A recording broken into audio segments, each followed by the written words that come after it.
Selanjutnya, materi yang ketiga yaitu ke-NU-an dan Aswaja. Sejarah kelahiran NU dan perkembangannya, bentuk dan sistem organisasi NU, dan Aswaja versi Nahdlatul Ulama yang akan disampaikan oleh Bapak Farid Zainul M. SPG. Kepada beliau disilahkan. Assalamualaikum warahmatullahi wabarakatuh. Bapak Kepala Madrasah yang kami hormati, Bapak Ibu guru dan karyawan MTS Malunggung yang kami hormati, anak-anakku, siswa-siswi kelas 7 yang kami cintai dan yang kami banggakan. Alhamdulillah, pada kesempatan kali ini kita masih diberi kesehatan walaupun dalam keadaan yang kurang bersahabat. Yang pastinya anak-anak sekolah sekalian di rumah maupun dimanapun berada tetap menjaga kesehatannya dan juga tetap semangat untuk mengikuti kegiatan belajar mengajar walaupun lewat online. Langsung saja, pada kesempatan kali ini saya diberi mandat untuk menyampaikan beberapa hal terkait dengan materi ke-NU-an dan keaswajaan yang pada kesempatan kali ini diselenggarakan dalam rangka Matsama, masa pengenalan madrasah. Walaupun pada kesempatan orientasi kali ini melalui media, tapi harapannya kita sebagai keluarga besar MTS Malunggung, baik Bapak Ibu guru maupun siswa-siswinya, tetap bisa berkomunikasi dan menjalin tali silaturahmi. Dan mari kita mulai untuk materi kali ini terkait dengan ke-NU-an dan keaswajaan. Nah,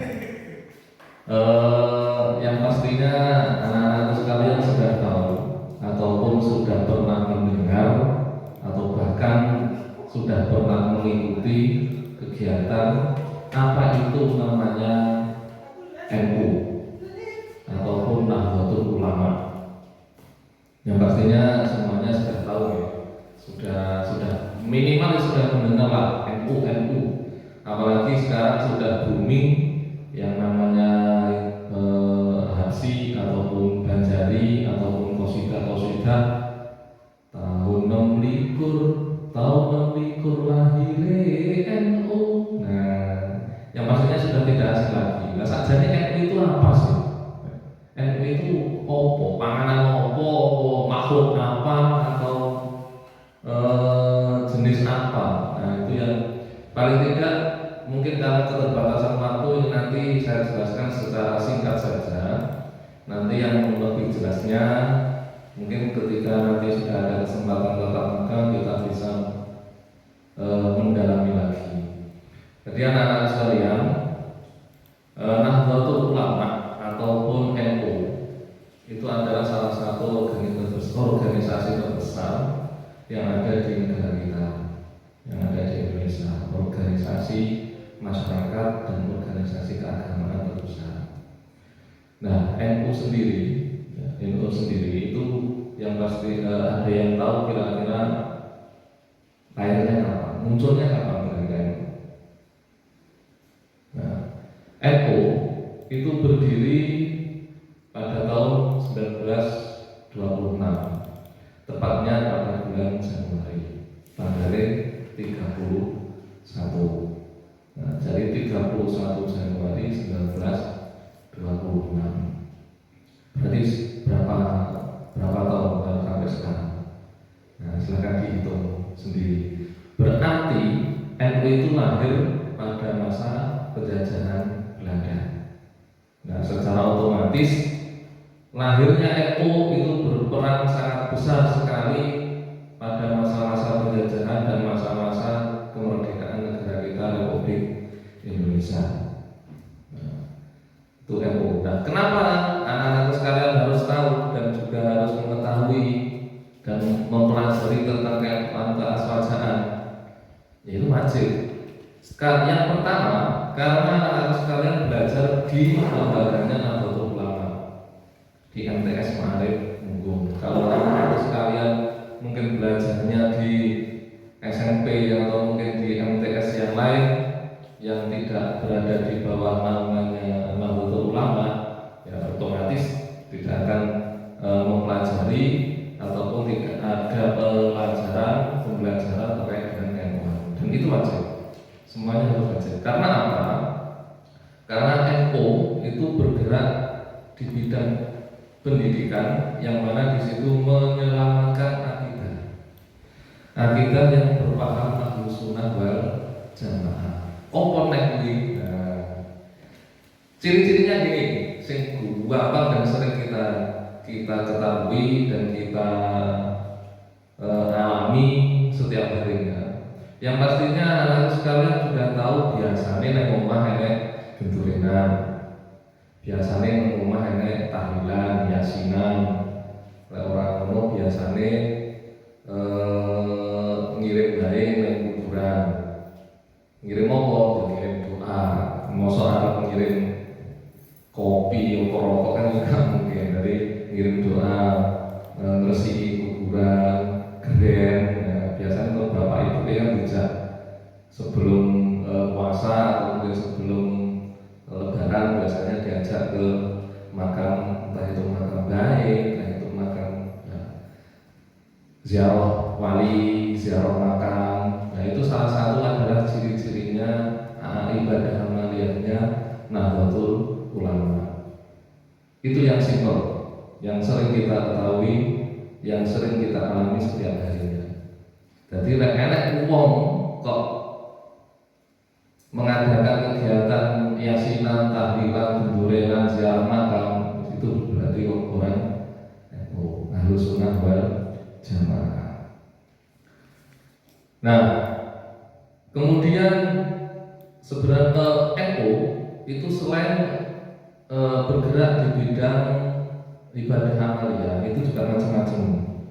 Jadi ada usaha-usaha NU yang di situ bukan hanya bergerak di bidang ibadah amaliyah, juga bergerak di bidang pendidikan juga ya yang seperti kita alami saat ini, yang seperti kita rasakan saat ini, yang sekarang anak-anak sekalian alami saat ini. Kalian belajar di MTS Ma'arif, khususnya di MTS Ma'arif Munggung. Nah ini adalah salah satu lembaga pendidikan yang berada di bawah naungan Nahdlatul Ulama. Pokoknya kayak tulisannya Ma'arif itu mesti NU. Kemudian ada lagi usaha NU itu bergerak di bidang sosial budaya. Tugasnya apa? Ya mengusahakan kesejahteraan rakyat serta melestarikan kebudayaan yang sesuai dengan nilai keislaman dan kemanusiaan. Salah satunya apa? Salah satunya kalau yang budaya ya kayak saproan, qasidahan, kemudian karawitan yang di situ syair-syairnya diisi dengan syair-syair sholawat. Itu melestarikan budaya. Boleh atau tidak boleh selama di situ tidak keluar dari syariat Islam. Karawitan, kemudian nanti yang dinyanyikan tentang sholawat, tentang pitutur-pitutur ataupun nasihat-nasihat boleh, tidak ada masalah selama di situ tidak menyimpang dari syariat Islam. Kemudian ada di bidang ekonomi, ya. Di bidang ekonomi, ya usaha-usaha ekonomi untuk koperasi, ada pertokoan atau usaha yang lain yang di situ yang pastinya untuk mengembangkan ataupun mensejahterakan masyarakat khususnya kepada seluruh masyarakat Nahdlatul Ulama. Kemudian mengembangkan usaha lain yang bermanfaat bagi masyarakat luas. Jadi selain bidang keagamaan, pendidikan, sosial budaya, ekonomi, itu juga masih banyak lagi usaha-usaha untuk mensejahterakan dan juga yang maksudnya ikut mengembangkan program pemerintah. Contohnya apa? Contohnya banyak. Yang salah satunya di bidang sosial yang mengadakan bakti sosial, kemudian santunan dan lain sebagainya. Itu salah satu. Nah, yang lebih penting lagi, jadi NU itu organisasi formal, organisasi resmi, organisasi formal yang di situ pasti ada pimpinan, ada anggota, ada tingkatan-tingkatannya. Jadi ada NU Nahdlatul Ulama ataupun kepengurusan Nahdlatul Ulama itu di tingkat pusat. Pusatnya yang di Jakarta. Kemudian ada di tingkat wilayah atau provinsi. Itu tempatnya di Surabaya kalau kita. Kalau di Jawa Timur. Kalau di Jawa Tengah, kalau di Jawa Barat, dicari sendiri PR. Kemudian ada tingkat cabang, pengurus Nahdlatul Ulama di tingkat cabang. Di tingkat cabang itu kemana? Kabupaten. Kalau kita berarti di Ponorogo. Itu kalau Ponorogo ya, karena kabupaten itu di Galek, Tulungagung, Magetan, Madiun dan lain sebagainya. Kemudian di tingkat majelis wakil cabang atau MWC itu tingkat kecamatan. Kalau kita berarti kecamatan Pulung. Nah, Sema Kuda, kecamatan Kuda. Dan Sawu ya kecamatan Sawu. Soko, kecamatan Soko dan lain sebagainya. Itu tingkat kecamatan. Dan yang terakhir, susunan pengurus ataupun struktur pengurusan itu di tingkat ranting atau di tingkat desa. Nah, sesuai di desanya masing-masing, di tempat tinggal kalian masing-masing. Itu struktur pengurusan. Kemudian di dalam struktur kelembagaan ataupun di dalam struktur keorganisasian yang ada di Nahdlatul Ulama itu juga ada yang membantu yang nama itu badan otonom. Apa sih badan otonom itu? Badan otonom itu adalah perangkat organisasi Nahdlatul Ulama yang berfungsi melaksanakan kebijakan dari Nahdlatul Ulama yang berkaitan dengan kelompok masyarakat tertentu dan berangkatnya dari perorangan sesuai dengan jenjang umur masing-masing, jenis kelamin masing-masing. Jadi ada salah satu badan otonom, ya, badan otonom di tubuhnya Nahdlatul Ulama. Salah satunya apa? Atau antara lain, yang pertama adalah Muslimat Nahdlatul Ulama atau disingkat dengan Muslimat NU. Itu salah satu organisasi badan otonomnya Nahdlatul Ulama yang mana keanggotaannya, personilnya itu adalah ibu-ibu. Pokoknya ibu. Nah, itu masuknya di Nahdlatul di Muslimat NU. Bosone sing keren saiki yo mak-mak lah, komunitas mak-mak itu masuknya di Muslimat NU. Kemudian kalau yang masih muda kayak mbak-mbak atau ning-ning yang istilahnya masih tante-tante, nah, itu masuknya di mana? Masuknya di Badan Otonom Fatayat NU. Fatayat Nahdlatul Ulama itu yang mana di situ untuk mengayomi ataupun mengkoordinir mbak-mbak yang masih muda untuk mengikuti ataupun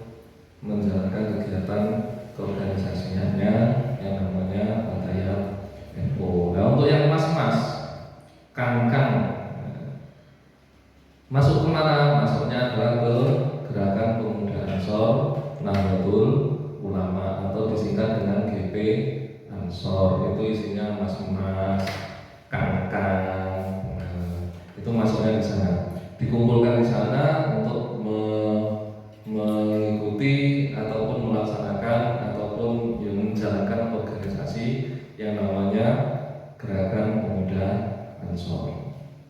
Nah, kemudian kalau yang ini kayak anak-anak sekalian di tingkat MTS, MA, yang atau mungkin yang sudah kuliah, itu ada yang ngayomi atau enggak? Ada.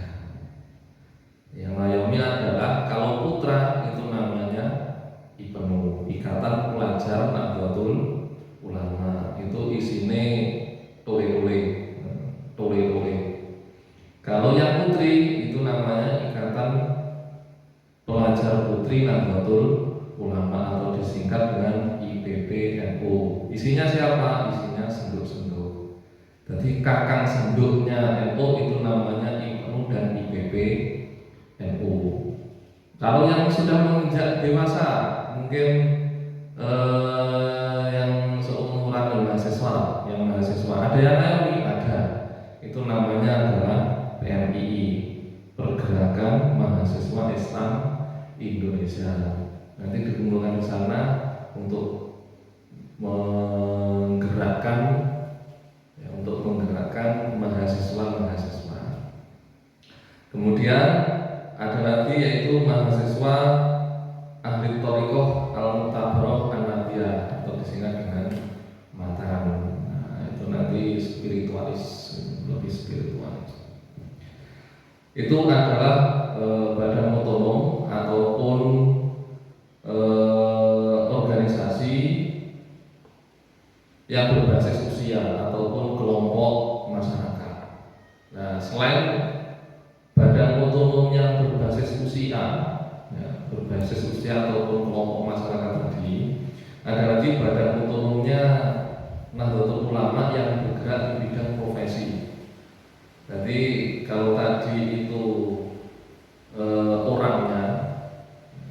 orangnya yang digarap, kalau sekarang adalah profesinya. Jadi profesi yang ada di masyarakat, pokoknya wong iki NU, nah itu juga diwadahi supaya ya bisa terkoordinir, kemudian juga bisa aman terkendali. Yang pertama adalah Jamiah Thariqah Al-Mutabbarah An-Nabiyah atau JAMAN. Kemudian ada lagi Jamiatul Qura wal Khufat Nahdlatul Ulama JKHNU, yang di situ isinya hafid-hafid. Kemudian ada Ikatan Sarjana Nahdlatul Ulama, isinya sarjana-sarjana entah itu satu. Kemudian Syarikat Buruh Muslim Indonesia atau Sarabu Musi. Nah, itu yang pastinya ya para pekerja. Ikatan Pencaksilat Nahdlatul Ulama Pagar Nusa, IPSNU Pagar Nusa, punya pencaksilatnya namanya Pagar Nusa.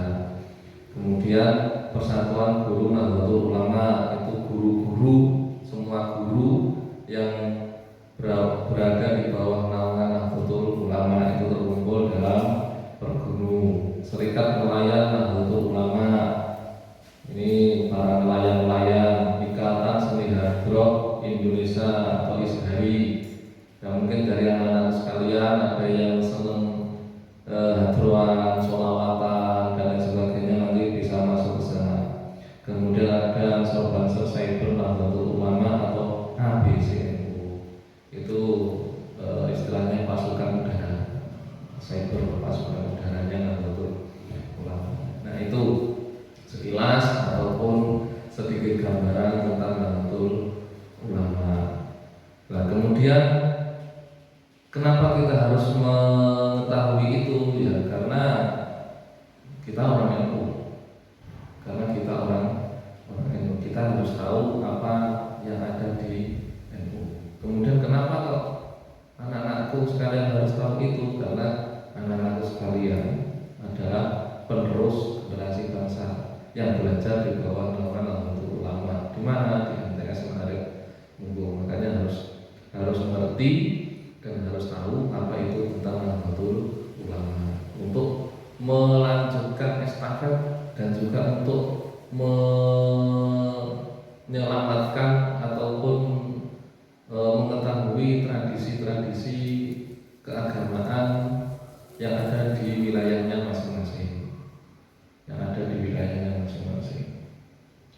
Itu.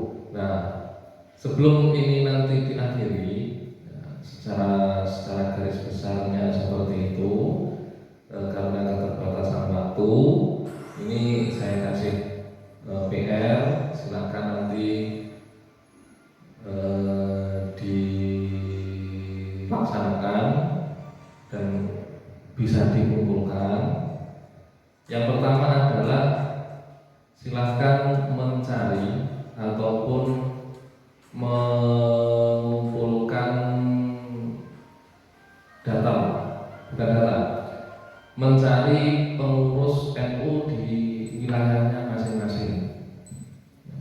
Silakan mencari pengurus NU di desanya masing-masing. Jadi ini silakan disambung. Ini pengurus ketuanya NU ranting desa Munggung itu siapa? Silakan nanti ditakok-takokkan, ya, ditanya-tanyakan. Kemudian silakan nanti buktinya, silakan nanti minta tanda tangan. Kalau ada stempel juga minta stempelnya. Itu yang pertama. Dan yang kedua, minta tanda tangan ke ketua takmir di masjid lingkungannya masing-masing. Yang pertama, mencari ataupun minta tanda tangan ke ketua NU di desanya masing-masing di ranting. Yang kedua, minta tanda tangan ke ketua takmir masjid atau musola di lingkungannya masing-masing. Tujuannya apa? Supaya kalian tahu, karena yang kita bahas itu adalah ke-NU-an dan keaswajaan. Jadi biar tahu, oh ini bapak ini ternyata ketua ranting di NU di desanya masing-masing. Kemudian keaswajaannya apa? Keaswajaannya adalah, oh ternyata ini ketua takmir di masjid di desa saya atau di masjid di lingkungan saya. Kalau enggak gitu, kok sama pratinggal. So ketua ranting NU tidak tahu Pak, itu ya. Dan mungkin ada pertanyaan dan lain sebagainya, nanti kita bisa sambung ketika nanti keadaan sudah normal dan anak-anak sekalian sudah masuk ke madrasah. Kita lebih luas lagi perkenalan dan juga pengetahuan tentang Nahdlatul Ulama. Saya kira itu yang bisa saya sampaikan. Sekali lagi, selamat bergabung, selamat datang, dan selamat mengemban amanah sebagai pelajar di MTS Maharib Munggung. Semoga ilmu yang kalian dapat di sini bisa bermanfaat di dunia dan dunia. Akhirnya, wassalamualaikum warahmatullahi wabarakatuh. Tetap semangat, jaga kesehatan dan jaga protokol kesehatan.